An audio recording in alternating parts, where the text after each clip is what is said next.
Drama వెనుక మాజీ ముఖ్యమంత్రి కేసీఆర్ ఉన్నారని ఆరోపించారు ప్రభుత్వ విప్ అద్దంకి దయాకర్. సీఎం రేవంత్ చర్చకు కేసీఆర్ ను పిలిస్తే వేరే వాళ్లు స్పందిస్తున్నారని మండిపడ్డారు. చెట్టు పేరు చెప్పి కేటీఆర్, హరీష్ రావు కాయలు అమ్ముకుంటున్నారని ఎద్దేవా చేశారు. కవిత సైతం డ్రామాలు మొదలు పెట్టారని విమర్శలు గుప్పించారు అద్దంకి దయాకర్.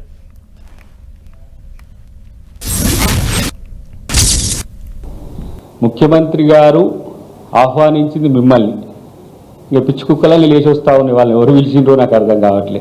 అంటే నువ్వు రాకుండా వీళ్ళ వల్ల ఏమవుతుంది? ఇవి ఉత్త కేసులు, ఇవి నువ్వు చెప్పితే ముందుకు పోయేవి తప్పితే ఇవి స్వయం ప్రకాశకాలు కావు. మాకు తెలియని ముచ్చట ఏమన్నా. హరీష్ రావుకి ఎంత జ్ఞానం ఉందో, కేటీఆర్కి రాజకీయ జ్ఞానం ఎంత ఉందో తెలియని ముచ్చట ఇది. కవితమ్మ కూడా చూస్తున్నా ఇలా ఉప్పల్ బగాయతలు ఒక డ్రామా క్రియేట్ చేసింది.